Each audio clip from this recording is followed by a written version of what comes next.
Hello everyone, Deb of Deb Loves Jewelry here. If you are a subscriber, thank you so much for coming back. If you're not yet a subscriber, I'd love for you to hit that subscribe button, like and share, and enjoy the other videos that I have available and coming up.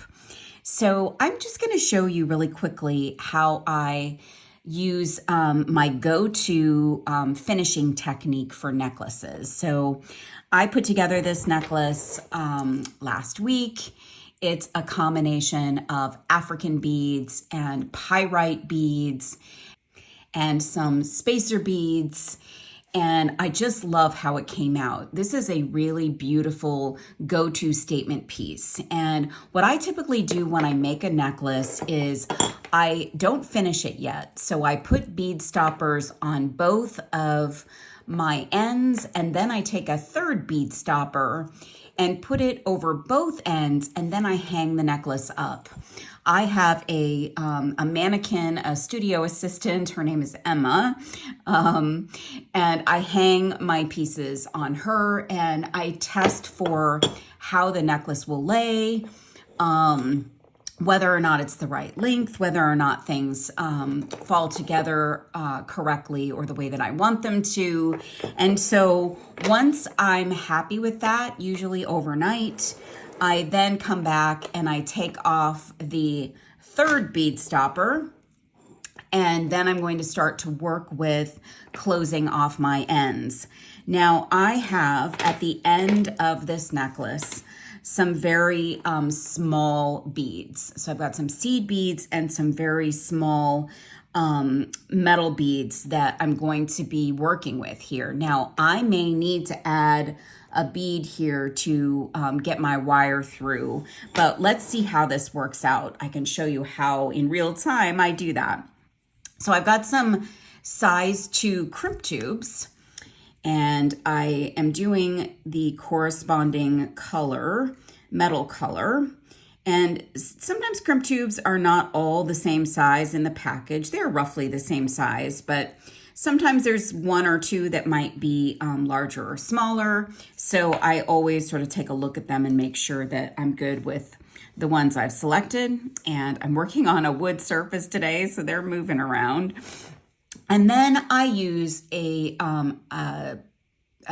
item called, or a product called French wire. And this is actually teeny tiny coiled wire. And you'll typically see this used with knotting pearls. So people will use this at the end. They'll put their silk through it, and they'll use it to sort of create a little bit of an end on their piece. Years ago, I saw this technique used in beading, stringing, and I've adopted it ever since. So I saw an old YouTube video by a designer, and she was sharing it as her technique, and I absolutely love it. So this is what I do now most of the time. I absolutely love the way that this looks. It's not always necessary, but it's certainly what I like to do. It adds a little bit of a finishing touch to the end of your necklace. So you see I cut off a little bit here. This will vary based on what you're making and how visible you want this to be. I then take that little piece of French wire and I fold it in half. And then I cut it so that I have roughly the same length for each piece. And then I'm going to create a place for my clasp to go. In this case, I'm going to use a toggle clasp, and this one matches overall the tones that I'm working with. And so I'm going to start with this end of my toggle, and let's see if we need to add a bead up top here. We're going to give this a try without, for starters. So I'm going to put on my crimp tube, and I'm going to put on my French wire. That's a little tricky if your eyesight is something that needs a little bit of enhancement.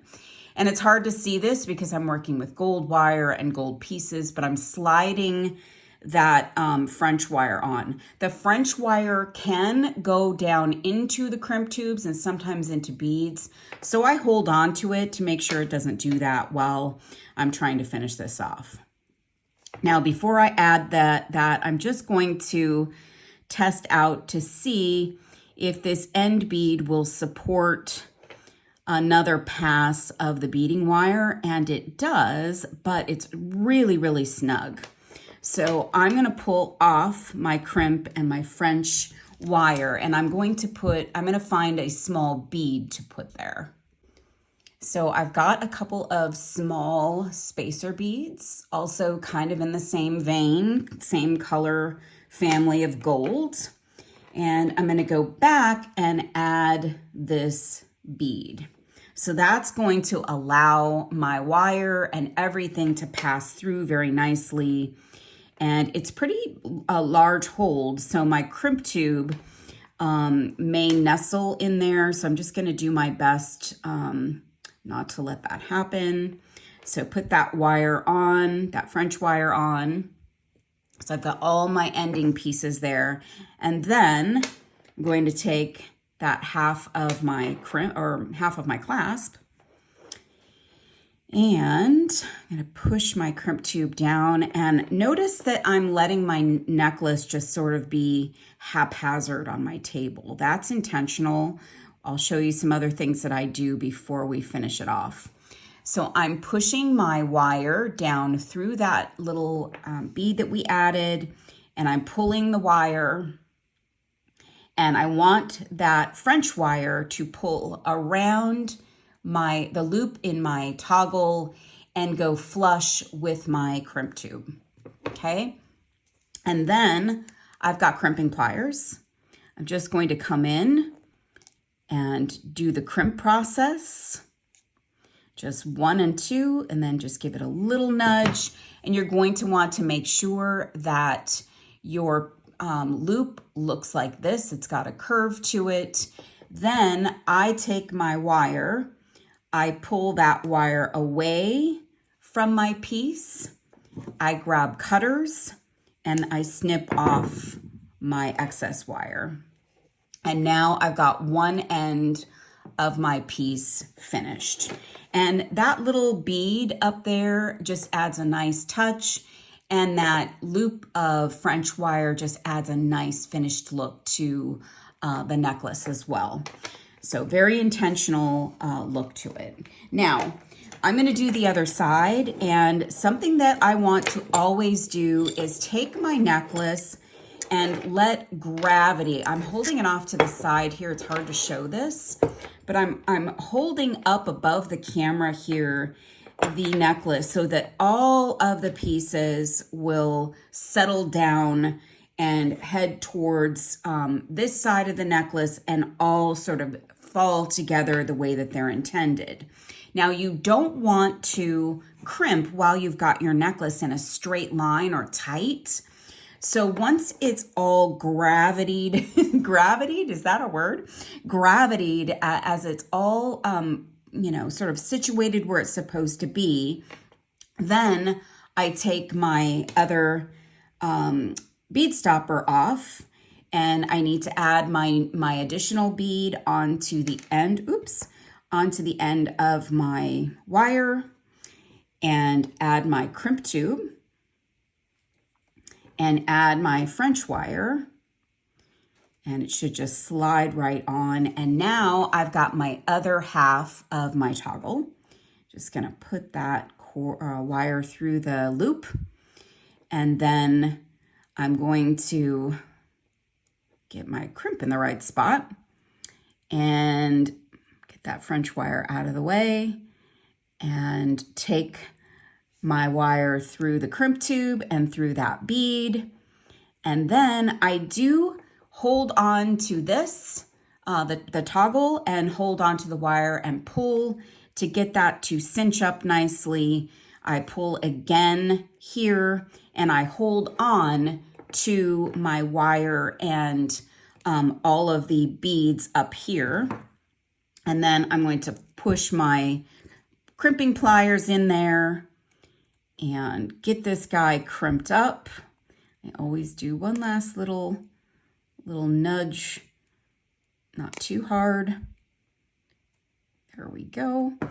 And then I'm going to pull that wire away and snip flush to the end of that bead. And now I have a finished necklace that I'm really happy with. So I've got my two crimped ends, and they look very, very polished and finished. I added another bead up here, which really kind of flows nicely with the whole necklace. So I'm very happy with that. That's how that's my go-to for finishing necklaces. So give that a try. If you aren't familiar with French wire, I purchased Beadalon French wire, 0.80 millimeter, 0.032 inches. And this comes in several colors, but this is the gold and it matches my necklace so nicely. So give it a try. If you have questions, feel free to reach out. And as always, please like and share and follow my channel. Thank you so much for watching, you guys. Have a great day.